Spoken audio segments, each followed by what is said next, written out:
آپ ایک فضول بحث کر رہے ہیں جس پہ یہ فضول ہے؟ میرا تعلق نبی صلی اللہ علیہ وسلم کو کافر زادہ کہنا یہ کوئی چھوٹی بات ہے؟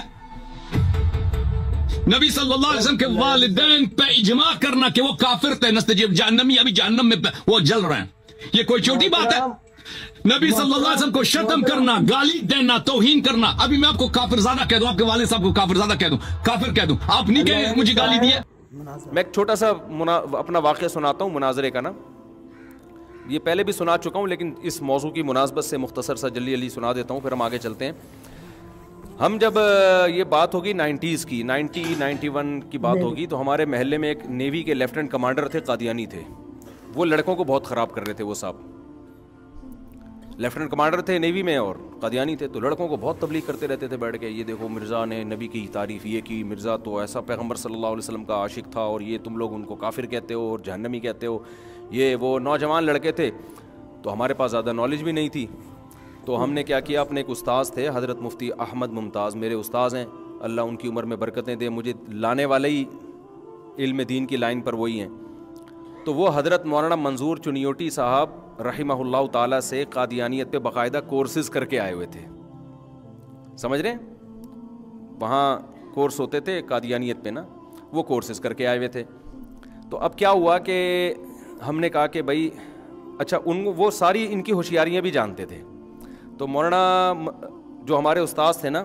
انہوں نے ہمیں کہا کہ تم لوگ یہ لیفٹیننٹ کمانڈر صاحب سے نا ایک ڈیبیٹ رکھ لو، اور یہ نہیں بتا رہا کہ ہمارے ساتھ کوئی مولانا صاحب بھی آ رہے ہیں، یہ نہیں بتانا، ورنہ یہ بحث رکھے گا ہی نہیں، یہ ساری چالاکیاں جو ہے نا، یہ انہوں نے کہا کہ یہ ان کو نہیں بتانا کہ میں بھی جا رہا ہوں، تو ہم نے رکھ لی، ہم نے کہا بھائی ہم آپ کے گھر، انہوں نے کہا میرے گھر آ جاؤ، ان کا کہیں شہر میں گھر تھا، بڑا بنگلہ تھا، تو وہ جو لیفٹیننٹ کمانڈر تھے نا، انہوں نے کہا کہ آپ، ہم 5-6 لڑکے تھے، تو انہوں نے کہا آپ لوگ آ جائیں، ٹھیک ہے بات چیت کریں، تو بات چیت سے تو ذہن کھلتا ہے، آپ سنیں گے نہیں جب تک، تو کیسے فیصلہ کریں گے، ہم چلے گئے اپنے ساتھ، مولانا صاحب کو بھی لے گئے، اچھا انہوں نے کہا کہ وہاں جا کے بتانا بھی نہیں کہ میں مولوی ہوں، بس کہنا بھائی یہ بھی آ گئے ہمارے ساتھ، تو یہ بھی کہہ رہے تھے میں نے بھی جانا ہے، تنگ کر رہے ہوتے ہیں نا تو میں نے بھی جانا، ہم نے کہا چلیں جی، ہم جب وہاں جا کے بیٹھے تو صوفوں پہ نا وہ قادیانی سامنے بیٹھ گیا اور ہم یہاں بیٹھ گئے، اچھا جی اب بات چیت شروع ہوئی، ہم نے تو کرنی نہیں تھی، کرنی ہمارے استاذ نے تھی، تو ہمارے استاذ کو مولانا منظور چنیوٹی رحمۃ اللہ نے یہ بھی سمجھایا ہوا تھا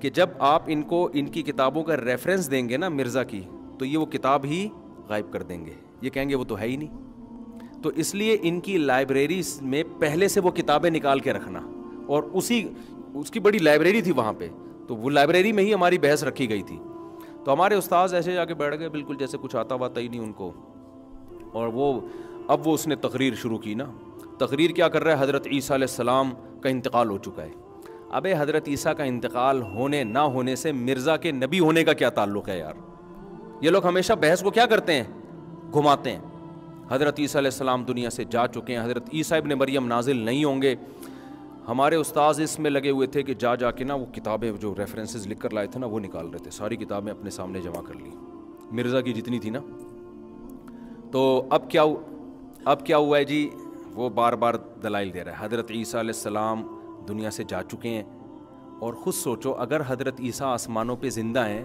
تو کھاتے کہاں سے ہوں گے، واش روم کا تقاضا ہوگا تو کہاں جائیں گے، ہیں بھائی، نکاح کیوں نہیں کیا انہوں نے، آسمانوں پہ آکسیجن کہاں سے ملتی ہے ان کو، آرام کہاں کرتے ہوں گے، ہمارے استاذ نے جو وہ باتیں کر رہا تھا نا مرزا کی کتابوں سے وہ سارے حوالے نکالے ہوئے، تو اب جب ہمارا نمبر آیا تو ہم نے کہا آپ ذرا استاد جی سے کہا کہ استاد جی کچھ کہیں، تو استاد جی نے کہا جی وہ الحمدللہ مسئلہ حل ہو گیا، یہ مرزا کی کتاب ہے آپ ہی کے گھر سے اٹھائی ہے میں نے، اس کے صفحہ نمبر پہ لکھا ہوا ہے کہ موسیٰ علیہ السلام آسمانوں میں زندہ ہیں، اس میں لکھا ہوا تھا، تو کہا کہ مسئلہ حل ہو گیا، جہاں موسیٰ علیہ السلام کھانا کھاتے ہوں گے عیسیٰ علیہ السلام بھی وہیں چلے جاتے ہوں گے اسی ہوٹل میں، موسیٰ علیہ السلام کو جہاں سے آکسیجن ملتی ہے عیسیٰ علیہ السلام کو بھی وہیں سے، یہ تو آپ یہ لکھا ہوا ہے آپ ہی کے گھر سے اٹھائی ہے میں نے مرزا کی کتاب میں، نام بھی دیکھو، اب ایسے جب بھی وہ کوئی بات کرتا تو وہ کہتے ہو یہ دیکھیں آپ، ٹھیک ہے نا، تو اچھا ہمارے استاذ نے ٹریننگ اتنی کی ہوئی تھی کہ غصہ نہیں آنے دینا، اور وہ نا تپ رہا ہے، اچھل رہا ہے 2-2 فٹ، اس کو غصہ آ رہا ہے بھائی یہ کیا ہو رہا ہے یار، پھر ہمارے استاذ نے نا پھر مزید بھی کچھ گریویاں بھی پیش کرنا شروع کر دیں کہ یہ جو ہے مرزا نے جو ہے یہ کوئی شریف آدمی کہہ سکتا ہے اس طرح کی بات؟ آپ حضرت عیسیٰ کی حیات پر بات کر رہے ہو بھائی، پہلے تو یہ بات کرو، فرض کر لو یہ حضرت عیسیٰ دنیا سے چلے گئے. اصل میں یہ نالائق کیا کرتے ہیں، یہ ثابت کرتے ہیں کہ کوشش کرتے ہیں، ہوتا نہیں ہے ثابت، کہ عیسیٰ علیہ السلام دنیا سے جا چکے ہیں. اور وہ جو حدیثوں میں آتا ہے نا عیسیٰ ابن مریم نازل ہوں گے، اس سے مراد یہ مرزا غلام احمد ہے، معاذ اللہ، وہ یہ مراد ہے. تو اس لیے حضرت عیسیٰ علیہ السلام کو یہ کہتے ہیں کہ ایک قادیانی ہمارا کلاس فیلو تھا، ہم نے اس سے پوچھا حضرت عیسیٰ علیہ السلام دنیا سے گئے، ان کی قبر کہاں؟ انہوں نے کہا کشمیر میں ہے. یہ میں نے خود سنا ہے اپنے منہ، پتہ نہیں ابھی سب کا دعویٰ ہوگا کہ نہیں ہوگا.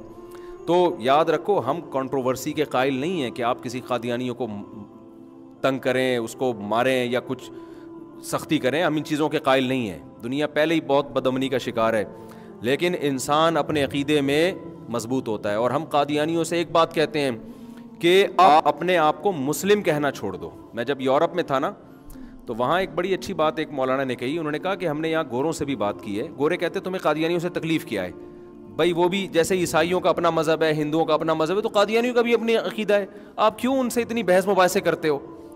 تو کہتے ہیں میں نے اس گورے کو بڑا اچھا جواب دیا، گوڑا بڑا مطمئن ہوا اس جواب سے.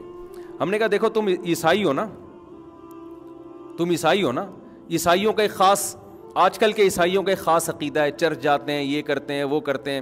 اگر ہندو اپنے آپ کو کرسچن کہنا شروع کر دے تو تم برداشت کر لو گے؟ اس نے کہا نہیں بھائی ہندو کا جب ایک الگ مذہب ہے تو اپنے آپ کو ہندو کہے نا، کرسچن کیوں کہہ رہے اپنے آپ کو؟ اس سے تو کنفیوژن پیدا ہو رہی ہے نا.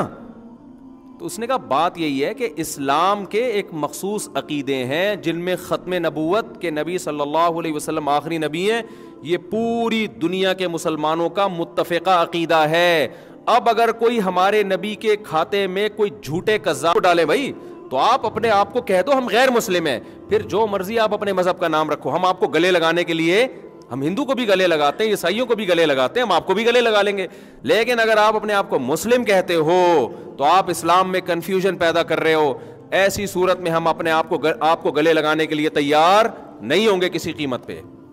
جس حد تک ہم سے بائیکاٹ ممکن ہوگا ہم بائیکاٹ کریں گے. ہاں ہم شدت پسند نہیں ہیں، ہم کسی کو نقصان پہنچانے کے اور گالیاں دینے کے اور تکلیف دینے کے قائل نہیں ہیں، ملکی قانون کو توڑنے کے ہم قائل نہیں ہیں.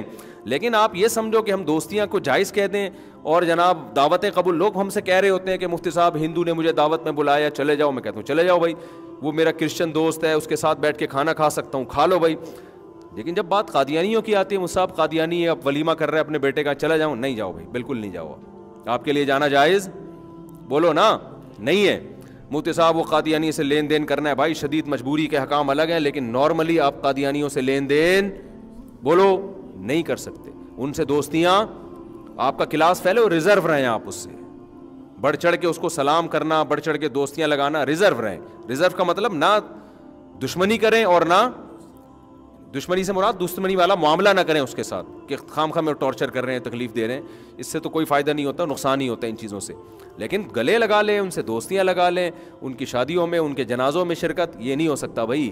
یہ تو پھر غیرت کا معاملہ ہے. اللہ تعالیٰ پوچھے گا قیامت کے دن، نبی صلی اللہ علیہ وسلم پوچھیں گے کہ ایک جھوٹے کذاب دجال کو میرے کھاتے میں ڈالا گیا، میرا ذلی نبی، میرا نائب بنا دیا گیا، اور تم نے کیسے یہ جرم کو برداشت کر لیا؟ دیکھو اس کی میں ایک مثال دیتا ہوں. محلے میں ایک بندہ ہے، جھوٹا ہے، چرسی ہے، ہیروئنچی ہے، آپ اس کو بھی گلے لگاتے ہو، ہے کہ نہیں؟ بولتے ٹھیک ہے یار اتنے لوگ ہیں تو گناہ گار ہے نا، تھوڑی محبت دوں گا صحیح ہو جائے گا. لیکن وہ اتنا اس نے آپ کو لفٹ کرانا شروع کر دی کہ محلے میں جب کوئی پوچھتا ہے تو کس کا بیٹا ہے تو وہ آپ کا نام لیتے ہیں، میں اس کا بیٹا ہوں. اب آپ کو غصہ آئے گا، بھائی ہم لوگ خاندانی لوگ ہیں بھائی، ہمارے کوئی بچہ MBA کر رہا ہے، کوئی PhD کر رہا ہے، کوئی RM بن رہا ہے، کوئی پائلٹ بن رہا ہے، چرسی، ہیروئنچی، شرابی تو ہمارے خاندان کی طرف منسوب کر رہا ہے. اس کے بعد آپ کے وہ ایٹیٹیوڈ ہوں گے جو پہلے تھے. لوگ کہیں گے نہیں محبت سے کسی کو قریب لے کر آؤ، محبت. آپ بولیں گے محبت گئی تیل لینے، میرا نسب کیوں خراب کر رہا ہے بھائی؟ تو جو بھی ہے، تو جس کا بیٹا ہے اس کا بیٹا کہلانا. ٹھیک ہے میں تیری زکات سے بھی مدد کروں گا، تجھے دعوتوں میں بھی بلاؤں گا. لوگ کوئی اچھے ہوتے ہیں کوئی برے ہوتے ہیں، میرا نسب کیوں گندا کر رہا ہے بھائی؟ تو آپ میں غیرت ہوگی نا، تو غیرت ہی ختم ہو جائے تو جو چرسی ہیروئنچی شناختی کارڈ میں آپ کا نام ڈال دے، آپ بولو گے براڈ مائنڈیڈ ہوں. وہ تو پھر جو بھی ڈال دے چرسی ہیروئنچی، بولے یہ میرا ابا ہے، آپ کہیں گے کوئی بات نہیں، جس نے اور بھی مجھ کو اب باپ بنانا ہے آ جائے. نادرہ میں بڑے لمبی چوڑی ہوتی ہے, جب میرے 15 بچے آ سکتے ہیں تو آپ کے نہیں آ سکتے اس میں, تو بڑا FRC میں بڑے گنجائش الحمدللہ نادرہ والوں نے رکھی ہوئی ہے. تو اس لیے ہم محمد صلی اللہ علیہ وسلم سے محبت کا تقاضا ہے کہ جو جھوٹا آپ کی طرف منسوب ہوگا, ہم محمد صلی اللہ علیہ وسلم کی غیرت کبھی برداشت نہیں کرے گی کہ مسلمان اس کو گلے لگائیں, اس کے فالوورز کو. سید الانبیاء صلی اللہ علیہ وسلم کی شفاعت سے محرومی کا ذریعہ بنے گی یہ چیز. اس لیے میں یورپ میں رہنے والے لوگ مسلمانوں سے بھی کہتا ہوں, بھائی قادیانیوں سے دشمنی نہ کرو, نہ ان کو ستاؤ, نہ طنز کرو, نہ گالیاں دو, نہ برا بھلا کہو, لیکن ان سے دوستیاں بولو مت لگاؤ, ان کو دعوتوں میں مت بلاؤ. اتنے براڈ مائنڈڈ بنو جتنا قیامت کے دن افورڈ کر سکتے ہو, اس سے زیادہ نہیں. سمجھتے ہو گے نہیں سمجھتے؟ تو یہ آیت ہوئی وَلَوْ تَقَوَّلَ عَلَيْنَا بَعْضَ الْأَقَاوِيلِ لَأَخَذْنَا مِنْهُ بِالْيَمِينِ ثُمَّ لَقَطَعْنَا مِنْهُ الْوَتِينَ. اس کی میں تفسیر بیان کر رہا تھا. اب ہم آگے چلتے ہیں کہ خلاصہ اس کا یہی نکلا کہ کوئی بھی ایسا شخص ہو جس کا گیٹ اپ ایسا ہو کہ جس سے لوگ متاثر ہو سکتے ہوں, وہ اگر اللہ کی طرف جھوٹ باندھے گا تو اللہ اس کو پنپنے نہیں دیتا. تو مرزا غلام احمد قادیانی, اس کی جو شخصیت تھی نا, میں بار بار یہ بات کہتا ہوں, قادیانیوں سے آپ مرزا غلام احمد کی نبوت پہ تو بات ہی نہیں کرو, آپ کو پہلے اس کی شخصیت پہ مناظرہ ہوگا. ہم یہ ثابت کریں گے کہ وہ شریف آدمی نہیں تھا, آپ نے یہ ثابت کرنا ہے کہ وہ شریف آدمی تھا. اس پہ کبھی بھی قادیانی بحث کرنے کے لیے آمادہ نہیں ہوں گے, سمجھ رہے ہو؟ تو جب گیٹ اپ ہی پیغمبروں کے گیٹ اپ میں سب سے پہلے ایک چیز ہے, پیغمبر کا کوئی استاذ نہیں ہوتا, کیونکہ اس میں یہ تہمت ہو سکتی ہے, لوگ بدگمان ہو سکتے ہیں, بھائی یہ جو اتنی چیزیں بتا رہے ہیں نا, ان کو کسی نے, جتنے بڑے بڑے فلاسفر پیدا ہوئے, اسکالر پیدا ہوئے, ٹیچر تھے نا ان کے پہلے سے کوئی, یا اچانک مریخ سے اٹھ کے آ گئے وہ؟ کیا ہو گیا بھائی جان, کیا ہو گیا بھائی؟ یہی ہوتا ہے نا, جتنے بڑے بڑے اسکالر سائنسدان پیدا ہوئے, کوئی نہ کوئی ٹیچر تھا. ہاں یہ ضرور ہے کچھ ٹیچر نے پڑھایا, کچھ ٹیچر سے آگے نکل گئے وہ اور مزید ترقی کی, لیکن ہر ایک اسکالر کا پہلے سے کوئی ٹیچر ہوتا ہے جس سے اس نے سیکھا ہوتا ہے. پیغمبروں کا کوئی ٹیچر نہیں ہوتا. اس پر امت کا اجماع ہے کہ پیغمبر نے الف لکھنا بھی کسی سے نہیں سیکھا ہوتا. کیوں؟ اس میں بہت بڑا الزام لگ سکتا ہے, بھائی یہ انہوں نے ان سے سیکھا ہے. ایک تو اس میں عیب یہ ہے کہ پیغمبر کو پھر اپنے ٹیچر کا احترام کرنا پڑے گا. پیغمبر کسی کا احترام باپ ہونے کے لحاظ سے کرتے ہیں کہ یہ میرے والد ہیں, یہ میری ماں ہے, یہ میری بہن ہے, یہ میرا بھائی, اس اعتبار سے تو ہے. ٹیچر ہونے کے لحاظ سے پیغمبر سب کے ٹیچر ہوتے ہیں, وہ کبھی کسی کو عزت نہیں دے, جو ٹیچروں والی عزت ہے وہ نہیں دیتے, کیونکہ ان کا ٹیچر براہ راست کون ہوتا ہے؟ یعنی اللہ تعالیٰ ہے ان کا.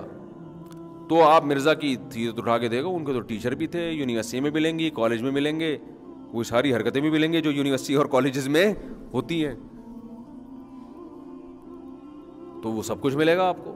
تو قادیانی ان چیزوں پہ بحث ہی نہیں کرتے.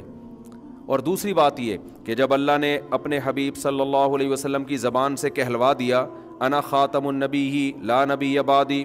دیکھو دلچسپ بات آپ کو میں بتاؤں کہ جب ہمارے نبی صلی اللہ علیہ وسلم نے نبوت کا دعویٰ کیا, یہودیوں میں میجورٹی نے کہا کہ آپ نبی نہیں ہیں, عیسائیوں میں میجورٹی نے کہا آپ نبی نہیں ہیں, چند لوگ ایمان لے آئے, یہودیوں میں بھی عیسائیوں میں بھی, جن کی قرآن نے تعریف بھی کی. اور قرآن نے بار بار کہا کہ ان کی کتابوں پڑھو, اس میں لکھا ہوا ہے محمد صلی اللہ علیہ وسلم کے بارے میں, بار بار, ایک جگہ نہیں ہے یہ مضمون. یعرفونہ کما یعرفون ابناءہم, یہ یہودی اور عیسائی محمد صلی اللہ علیہ وسلم کو ایسے جانتے ہیں جیسے باپ اپنے بیٹے کو پہچانتا ہے. کبھی باپ کو کنفیوژن ہوگی؟ کبھی آپ نے دیکھا ابا, ایک شخص نے کہا کہ میرا بیٹا لے کر آؤ یار, آپ لے آئے, اور وہ سوچ رہا ہے کہ یار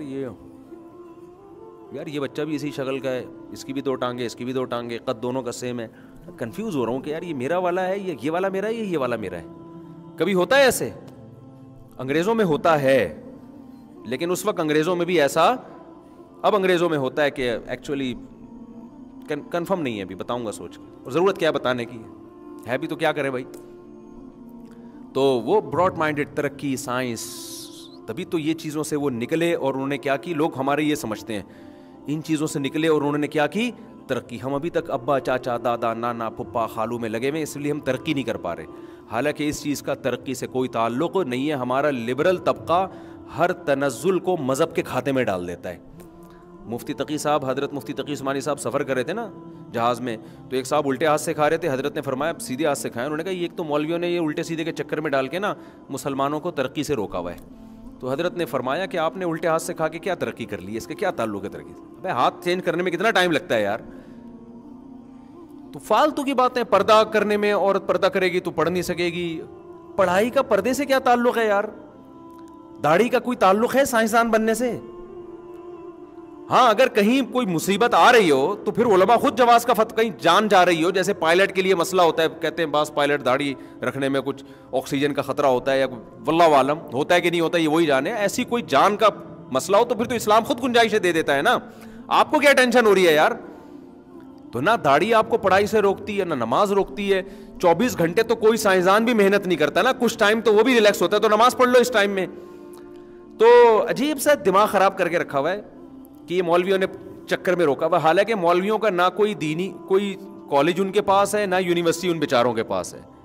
جن لوگوں کے پاس کالج اور یونیورسٹی ہیں وہ سارے لبرل لوگ ہیں، تو وہاں سے ہی کچھ نہیں نکل رہا. تو یہ مولویوں کا قصور ہے یا ان کا قصور ہے؟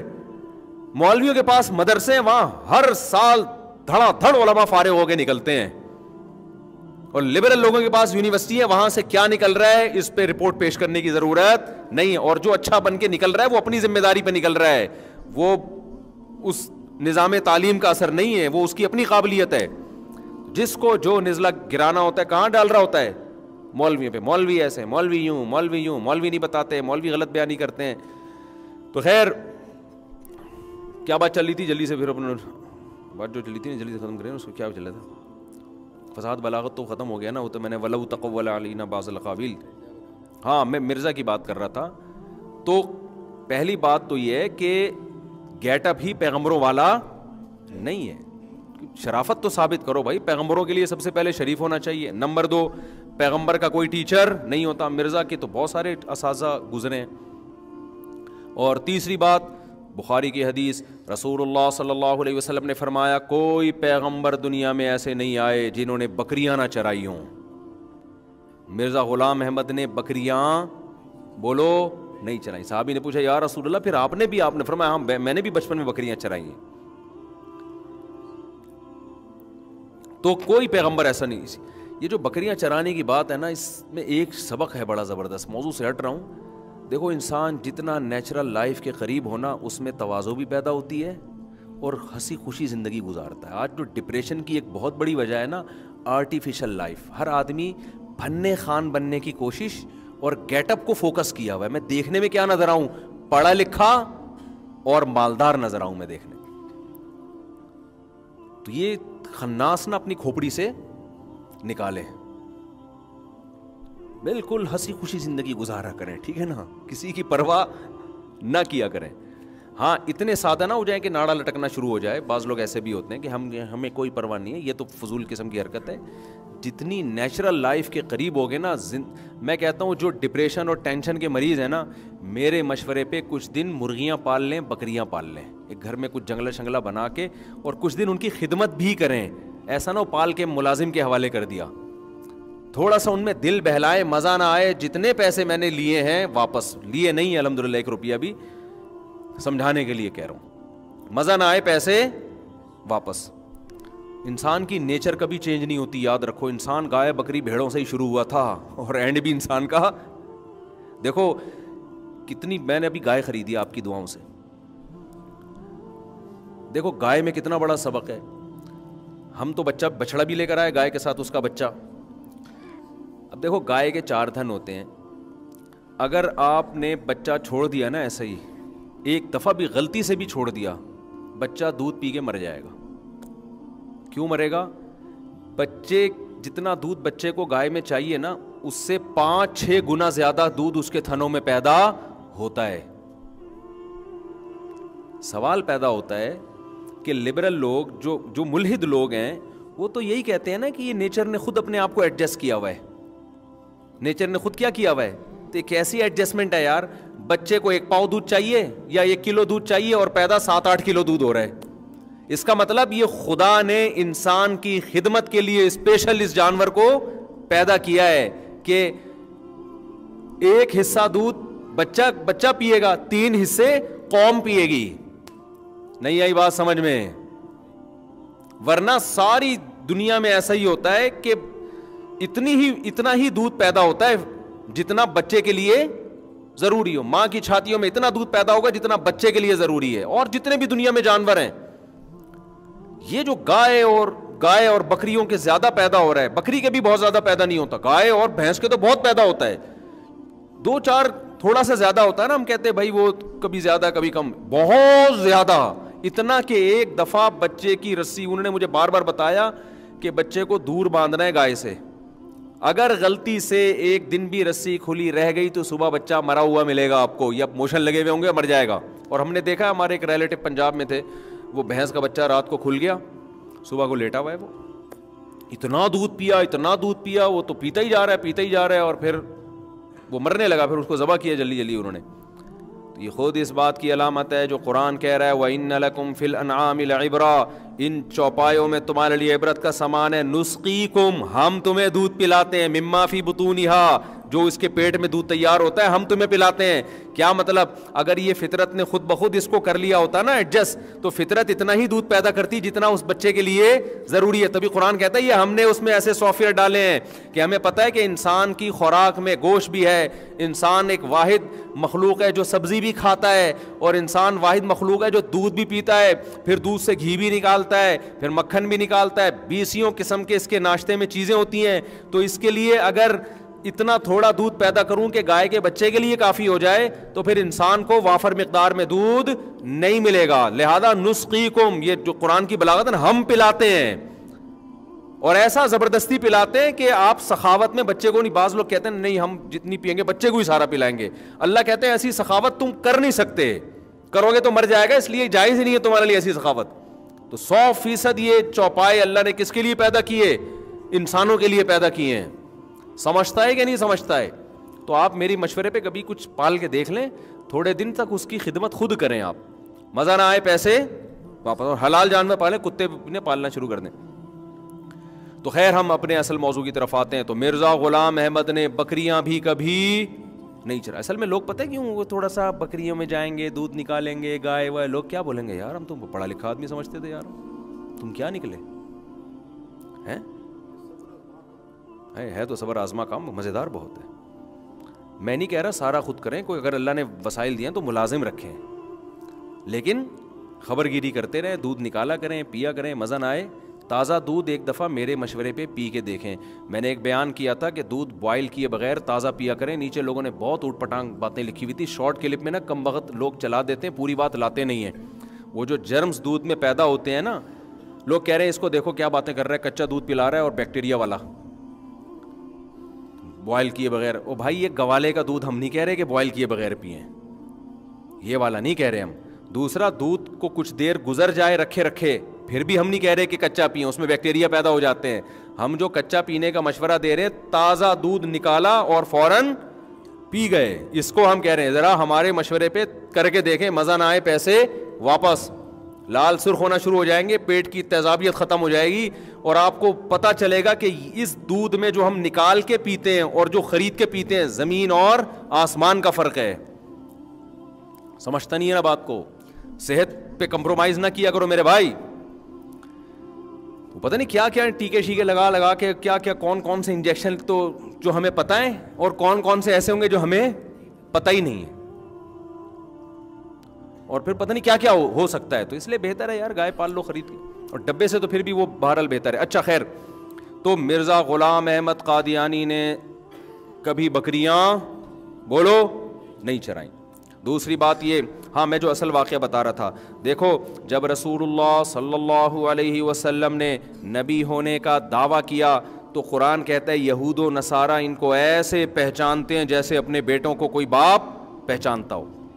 یہودیوں نے اس دعوے کی نفی نہیں کی کہ نہیں تورات انجیل میں کہیں نہیں ہے.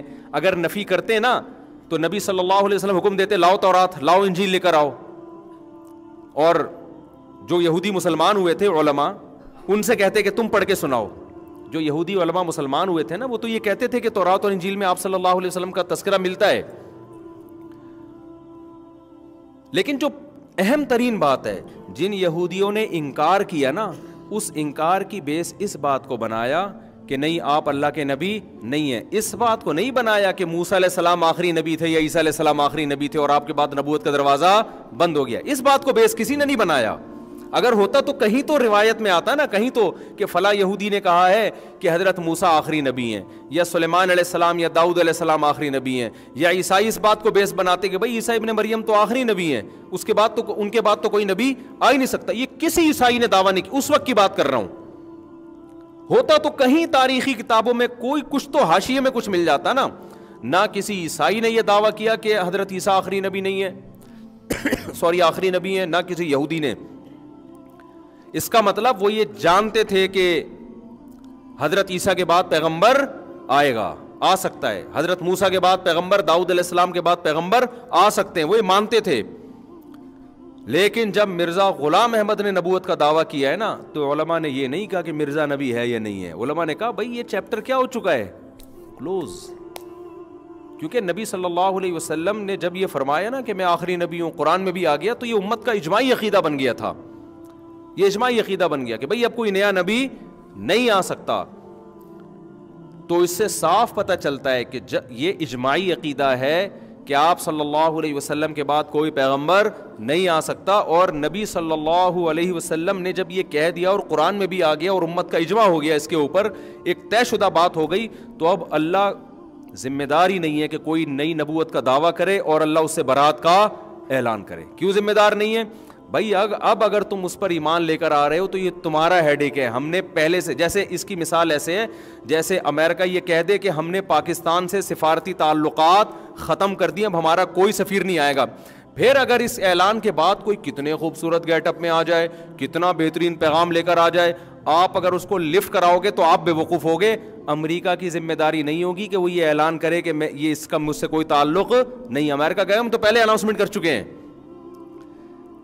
سمجھ میں آ رہی ہے بات کہ نہیں آئی؟ تو اس لیے قادیانیوں کا اس آیت سے یہ دلیل پکڑنا, استدلال کرنا کہ مرزا جھوٹا نبی ہوتا تو اللہ بھی دائیں ہاتھ پکڑ کے شہرک کاٹتے. بھائی وہ جھوٹا نبی تھا, لیکن اللہ دائیں ہاتھ پکڑ کے شہرک نہیں کاٹتے. اس کی وجہ کیا ہے کہ اللہ نے جب کہہ دیا کہ آخری نبی ہیں, تو اب اللہ ذمہ دار ہی نہیں ہے. اب کوئی کسی پر ایمان لا رہا ہے تو خود بھگتے گا قیامت کے دن. اور یہ بات بھی جب ہے جب ہم مان لیں کہ اللہ نے دائیں ہاتھ پکڑ کے شہرک کاٹی نہیں ہے. حقیقت میں یہ ہے کہ جو اس آیت کا جو اصل مفہوم ہے نا کہ اللہ پنپنے نہیں دے گا, وہ حقیقت میں اللہ نے پنپنے دیا بھی نہیں ہے. تبھی تو دیکھو پنپنے نہ دینے کی سب سے بڑی مثال یہ ہے کہ اللہ یعنی قادیانی کبھی اس کی ذات پہ بحث کرنے کے لیے ریڈی ہوتے ہی نہیں ہے. یعنی کیسا پیغمبر ہے بھائی جس کی ذات پہ بحث ہی نہیں کرنے کے لیے کوئی آمادہ ہو رہا. اس کا مطلب اللہ نے اتنا ایکسپوز کر دیا اس کی کتابوں کے ذریعے. یہی تو مطلب ہے قرآن میں کہ ہم شہرک کاٹ ڈالیں گے. کیا مطلب؟ ہم ایسی کی تیسی کر دیں گے, ہم پنپنے ہی نہیں دیں گے. اور یہ بھی یاد رکھو جیسے یہ پیغمبروں کے بارے میں تو علماء انبیاء کے وارث ہیں. اگر کوئی عالم کا گیٹ اپ ایسا ہو کہ اس کی بات سے لوگ متاثر ہو رہے ہوں اور وہ بھی اگر شریعت پہ جھوٹ باندھنا شروع کر دے, اللہ اس کو بھی پنپنے, اس کو ایکسپوز کر دیتے ہیں اللہ تعالیٰ دنیا کے سامنے. اللہ سب کو بچائے. دیکھو ایک ہے بد عمل ہونا عالم کا, وہ ایک الگ چیز ہے. ایک ہے غلط بیانی کرنا, دونوں میں بڑا فرق ہے. بد عمل ہونا کسی کا وہ تو اللہ اس کا معاملہ ہے, جرم ہے. عالم کا برائی کرنا عام لوگوں کی نسبت زیادہ بڑا جرم ہے. لیکن ایک ہے غلط بیانی, یہ اتنا بڑا جرم ہے. اس کو قرآن کہتا ہے اشتروا بآیات اللہ ثمنا قلیلا, اللہ کی آیات کو چند ٹکوں کے بدلے میں بیچتے ہیں, تحریف کرتے ہیں دین میں. تو کوئی عالم مفتی اگر یہ کام کرے نا پبلک کو خوش کرنے کے لیے یا پبلک سے ہدیے نذرانے لینے کے لیے, وہ دین کو چینج کرنا شروع کر دے, اللہ کی نظر میں اس سے بڑا جرم کوئی نہیں ہے. کیونکہ اس سے اسلام میں کنفیوژن پیدا ہو رہی ہے نا, اسلام میں تحریف ہو رہی ہے. آج بہت سے لوگ ہم پہ دباؤ ڈال رہے ہوتے ہیں کہ یار آپ یہ فتویٰ دو, آپ یہ فتویٰ دو. بھائی نہیں, علماء کے سر پہ مسلط نہیں ہوا کرو. شریعت نے اس کی اجازت دی ہے کہ حالات سازگار نہ ہو تو حق بیان کرنے سے آپ خاموش ہو جائیں. ہر بات ہر جگہ بیان کرنے کی نہیں ہوتی. آپ کو پتہ ہے لوگوں کی مینٹل لیول سے اوپر کی چیزیں بیان کیا تو فائدے کے بجائے نقصان. خاموشی جائز ہے, دین کو تبدیل کرنا جائز نہیں ہے. بعض دفعہ ایسے ہوتا ہے کہ آپ کو پتا ہے یار یہ بات ابھی میں نے بتائی نا تو سامنے والے کی سمجھ میں نہیں آئے گی، کیونکہ حدیث میں آتا ہے کلم الناس علی قدر عقولہم، آپ صلی اللہ علیہ وسلم نے فرمایا لوگوں سے ان کی مینٹل لیول کے حساب سے بات کیا کرو جو ان کی سمجھ میں آ جائے۔ آگے آپ نے فرمایا اتریدون ان یکذب اللہ ورسولہ، کیا تم یہ چاہتے ہو کہ لوگ اللہ اس کے رسول کا انکار کریں؟ بعض باتیں ایسی ہوتی ہیں ہوتی ٹھیک ہیں لیکن لوگوں کی مینٹل لیول سے اوپر کی ہوتی ہیں، جب لوگ وہ سنیں گے تو وہ اسلام کو غلط سمجھنا شروع کر دیتے ہیں اپنی جہالت کی وجہ سے، وہ اسلام کو غلط، تو اللہ رسول کا انکار کر دیں گے، بولیں گے بھائی یہ تو ہماری سمجھ میں نہیں آ رہا۔ تو حدیث کا مفہوم کیا ہوا؟ ایسی بات لوگوں کے سامنے کی نہ جائے، ان کے لیول کے حساب سے بات کی جائے آہستہ آہستہ، پھر جب وہ یہاں تک پہنچیں گے پھر اگلی بات ان کی خود سمجھ میں آئے گی۔ تو خاموشی اختیار کی جا سکتی ہے، غلط بیانی نہیں کی جا سکتی۔